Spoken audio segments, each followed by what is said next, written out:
Hey everyone, Every94 here with another action figure review. This time we're going to take a look at the Star Wars The Black Series Han Solo action figure by Hasbro. Of course, there's a new wave that just came out. This is Han Solo from the Force Awakens movie, so he looks a little bit older. Here's the front of the package. Here is the side. He's number 18 in the series. On the back, there is a read-up. Look a little closer. It says, the exploits of Han Solo are legendary. He's been a famed smuggler, captain of the Millennium Falcon, and a hero of the Rebel Alliance. As the galaxy teeters towards war, Solo once again finds himself in the center of the action. And there is the other side, nothing special there. So let's get him out of the package, see how the figure stacks up. And there he is out of the package, very cool. I really like the look of it so far. I think he does look like him, very much so. They did a good job with the sculpt on the head, of course, the head sculpt, the face sculpt. Looks very cool. He comes in the package with the pistol in his hand already, and that's exactly how it came out. The pistol was in his hand, finger in the trigger. Very cool. So I like how the hand holds the blaster very well. His blaster was very warped, or not warped, but since it's very soft plastic or rubber or whatever it is, the barrel of it was bent down. And I have multiples of these Han Solos, and they all have that pistol kind of bent in the package. So that kind of sucks. So imagine like years from now, if somebody opens one up, how badly warped that's gonna be.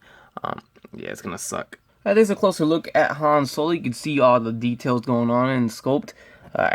What I really like here is the paint on the coat or the jacket. They made it to, it really looks like leather to me. I mean, let's see, you can kind of pick it up in the camera right now. You can kind of see, I don't want to say if it's a lighter brown or a reddish color on the darker brown, but it does give that effect that he's wearing a leather jacket, which is really cool.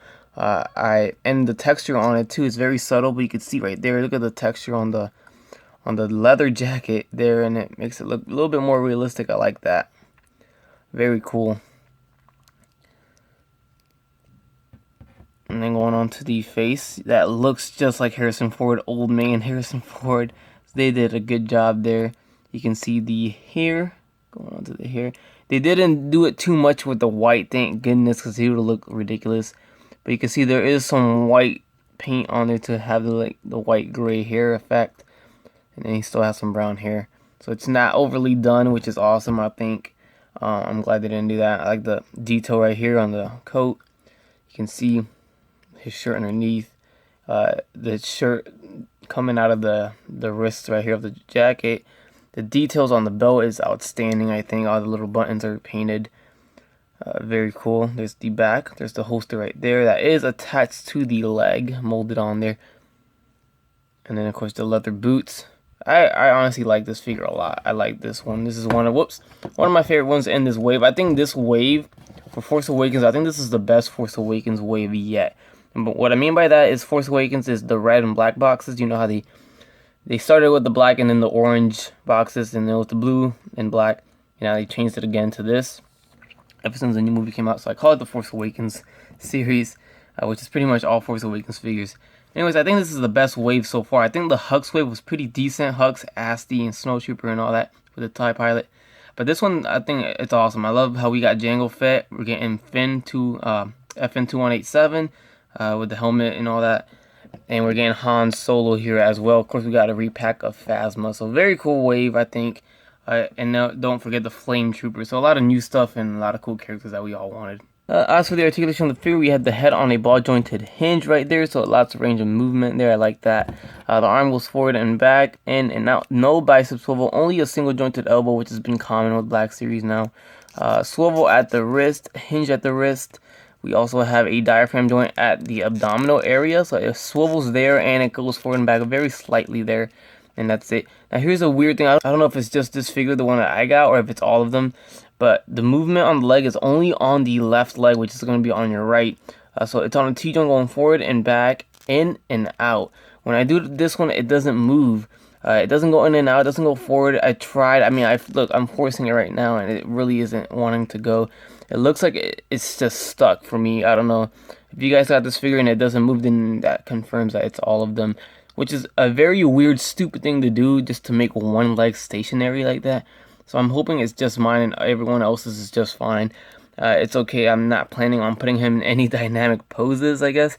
But if you want him to get him in a walking pose or a running pose, it's kind of hard to do that. with this leg being stupid like that. Anyway, upper thigh swivel right there on both legs. Double jointed knees, the ankle goes forward and back, and it has an ankle rocker or ankle swivel, whatever you want to call it. There's a quick little comparison there between the young Han Solo and the old Han Solo. Of course, this is the Han Solo that came out in Wave 2 of the entire series, from of course the orange and black boxes. And this is, of course, from Wave, I want to say this is Wave 5 from the Force Awakens series. Who knows what we're on now? I think we're probably on Wave 12, 15, if you want to count all of them all together. So they kind of reboot the waves every year anyways. What I noticed with the pistols is that it's more painted on the first release, or the younger release of the Han Solo. It's got the silver on the barrel right there. This one doesn't have that. Honestly, this one looks a little bit smaller than that one. It might have been an entirely different, sculpt or whatever, and they just made it smaller. I don't know why. They didn't just use the same one, because it is the same gun. You can see the outfits, how they've changed. He still kind of wears this little beige long sleeve shirt underneath his vest. Well, now he's got a jacket instead of a vest. And I mean, you can pretty much see both figures next to each other, and I really like both figures. I like how the old one came out for real. There you have it. That concludes my review from Han Solo from the new Star Wars Force Awakens Episode 7 movie. This is, of course, the older version of Han Solo and how he was portrayed in the movie. And I think the figure is awesome. Everything's great about it except for that leg. I don't know why, and hopefully it's just mine and not everybody else's, but that irritates me with the leg. It really limits the posing on the figure. I don't know, maybe some warm water will loosen it up for me. Oh well, but there you have it next to the Chewbacca there. And I hope you guys enjoyed the review. One thing I didn't notice is why doesn't Chewbacca age as much as Han Solo in the movie? Are Wookiees, do they take longer to age or something? I don't know. Or maybe they don't grow gray hair. Oh well, if you guys know, let me know in the comments. Anyways, hope you guys enjoyed the review. Please leave a like, comment, subscribe. You guys will like. You guys have a great day. Bye. That's crispy.